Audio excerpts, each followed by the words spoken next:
Hoy vamos a meternos de lleno con Nvidia. Ya saben, la empresa que, hace poco se convirtió en la de mayor valor bursátil del planeta.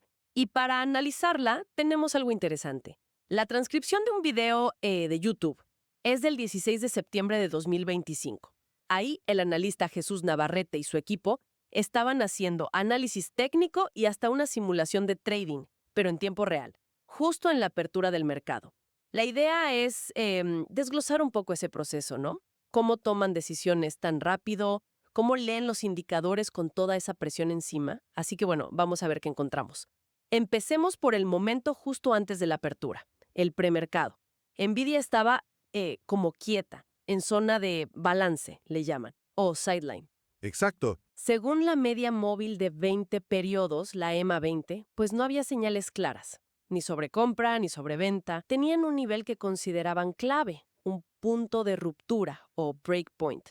Estaba en 177.32. Y, dato importante, la evaluación inicial del riesgo, bueno, se inclinaba bastante, un 77% a favor de posiciones largas, o sea, apostar a que subía. Precisamente. Estar en balance o sideline significa eso, que el precio anda sin una dirección clara, más bien moviéndose de lado. Y el punto de ruptura, pues actúa como una especie de línea, ¿no? Si el precio la cruza con fuerza, para arriba o para abajo, muchas veces indica que empieza una tendencia más clara. Es un nivel, digamos, psicológico y técnico muy importante para los traders. Claro, pero aquí es donde la cosa se pone de verdad interesante. Llegan las 9:25 de la mañana, entra nueva información, nuevos datos y ¡pum! El panorama da un vuelco. El precio cae, poquito, pero cae por debajo de ese punto clave. Se pone en 177.22. Justo por debajo del 177.26 que era el nivel, ¿no? Exacto. Y en ese mismo instante, la evaluación de riesgo para ir en largo se desploma. Del 77% baja hasta el 47%. O sea, de repente entra muchísima incertidumbre. La posibilidad de que el precio se mueva errático, de lado, lo que en la fuente describen como sideline, haciendo esto. Sí, y lo fascinante aquí es la velocidad. ¿Cómo cambia todo tan rápido? Un movimiento mínimo del precio y altera por completo la perspectiva técnica, el sentimiento del mercado. Fíjate que había una expectativa, al principio, de un open gap up, o sea, abrir al alza, pero esta pequeña caída ya genera señales que se contradicen. Navarrete incluso dice que siente como una influencia negativa, como una duda, ¿no?, que le hace cuestionar su propio análisis previo con la nueva información. Esto demuestra lo volátil que es la apertura. Te obliga a recalibrar todo casi al instante. Y ante esta incertidumbre nueva, el equipo se pone a buscar otras referencias, otros niveles, empiezan a mirar los mínimos y máximos que se habían registrado antes en el premercado y encuentran lo que llaman un viajero del tiempo. Estaba en 176.89, Ajá. que era, según entiendo, un mínimo importante que se había marcado antes, en esa fase previa. Exacto. Identificar esos viajeros que básicamente son niveles de precio del pasado donde hubo una reacción fuerte del mercado, ya sea un soporte, una resistencia, mucho volumen. Es una técnica bastante común en el trading a corto plazo. La idea es que esos niveles pueden actuar como, digamos, imanes, o puntos donde el precio podría girar. Zonas donde la memoria del mercado podría reactivarse, ¿entiendes? Y me imagino que la fiabilidad de esos viajeros dependerá mucho de qué tan reciente fue o cuánto volumen hubo ahí, ¿no? Exactamente, totalmente.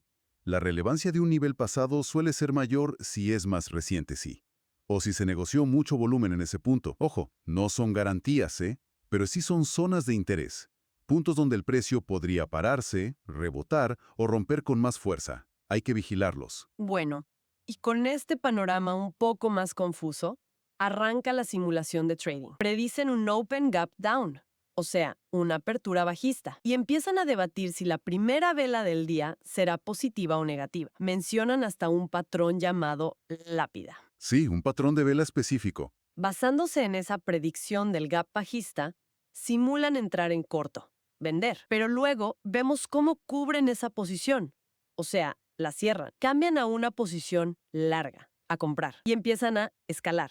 Van añadiendo más a su posición mientras parece ir a su favor. Todo esto mientras las señales siguen siendo un poco mixtas, ¿eh? Y es interesante que sus colaboradores, Pereira y Negrete, a veces toman posiciones contrarias o ajustan diferente.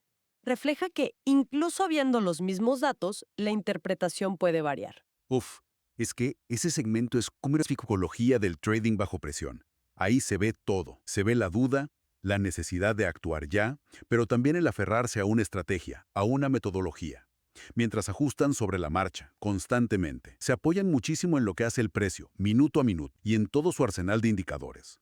Las bandas de Bollinger para ver la volatilidad del momento, varias medias móviles, la de 20, 50, 200, para tendencias de distintos plazos, el MACD para ver el impulso, el momentum, y patrones de velas, como esa lápida que puede indicar un techo. Es un cálculo continuo de riesgo-beneficio. Y para dar una idea de la escala, en un momento mencionan 372 millones de dólares negociados en 60 segundos. ¡Wow! Es un entorno de decisión ultra rápido, de verdad. Entonces, ¿qué sacamos de todo esto? Lo que me queda claro es cómo una acción tan mirada, tan analizada como Nvidia, que partía con una evaluación de riesgo del 77% a favor de subir, puede volverse totalmente impredecible en segundos, justo en la apertura. Totalmente. Esta sesión que analizaron muestra que ni el análisis técnico más fino puede eliminar del todo el caos de esos primeros minutos. Vimos lo difícil que es leer señales que son fugaces, que a veces se contradicen, y todo en tiempo real. Y esto, bueno, nos deja pensando en algo importante, ¿no? Al ver este nivel de análisis, tan micro, tan pegado al minuto a minuto del precio, ¿cómo cambia nuestra idea sobre cómo funciona el mercado? Ver esta disección de alta frecuencia del trading nos da una visión diferente de los movimientos del mercado comparado con, digamos, invertir a largo plazo, donde ignoras estas subidas y bajadas diarias. Son simplemente dos juegos distintos que se juegan en el mismo tablero. O entender uno, este juego rápido, enriquece sí o sí la visión del otro, del juego a largo plazo. Es una pregunta interesante para reflexionar.